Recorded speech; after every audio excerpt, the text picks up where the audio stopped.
Ay, alam natin kapag nasira na ang tol ng tinatahanan natin ngayon na tumutuko sa ating katawang lupa, tayo'y may tahanan sa langit na hindi kailanman masisira. Isang tahanang ginawa ng Diyos at hindi ng tao. Umaraing tayo habang tayo'y nasa katawang ito at labis na nananatig sa ating tahanang makalangit, upang kung mabihisan na tayo nito ay hindi tayo matagpo ang hubad. Habang nakatira pa tayo sa totang ito, tayo naghihiligtis sa dumaraing hindi dahil nais na natin luwag siya katawang panlupa, kundi dahil nais na natin mabihisan ang katawang panlangit. Sa gayon, ang buhay na may katapusan ay mapapalitan ng buhay na walang hanggan. Ang Diyos mismo ang nagtalaga sa atin para sa ganitong pagbabago, at ibinigay niya sa atin ang Espiritu bilang katibayan na ipatutupad. Kaya't laging malakas ang ating loob kahit na alam nating habang tayo'y narito pa sa katawang lupa, hindi tayo magkakapasok sa tahanang inihanda ng Panginoon. Sapagkat namuhay tayo batay sa pananampalataya sa Panginoon, at hindi sa mga bagay na nakikita. Malakas nga ang loob nating iwanan ng katawang ito na ating tinatahanan ngayon, upang manirahan na sa piling ng Panginoon. Kaya naman ang pinakananais natin ay maging kalugod-lugod sa Kanya, maging nasa katawang lupa tayo o maging nasa piling na Niya, sapagkat lahat tayo'y haharap sa hukuman ni Kristo at tatanggap ng nararapat ayon sa ating mga gawang mabuti o masama, na tayo nabubuhay pa sa daigdig na ito.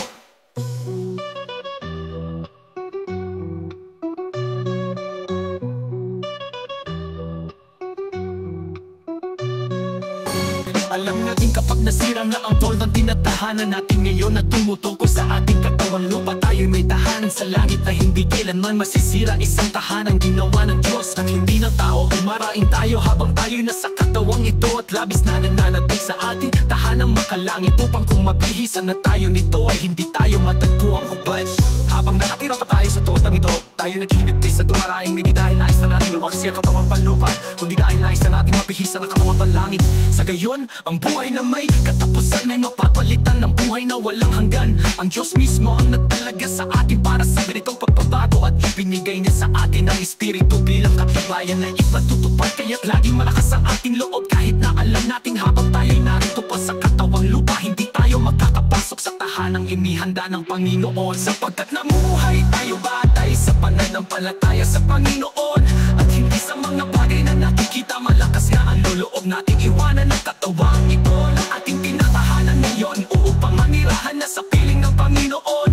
Kaya naman ang pinakananais natin ay maging kalugod-lugod sa Kanya, maging nasa katawang lupa tayo o maging nasa piling na Niya, sapagkat lahat tayo'y haharap sa hukuman ni Kristo at tatanggap ng nararapat ayon sa ating mga gawang mabuti o masama, na tayo nabubuhay pa sa daigdig na ito.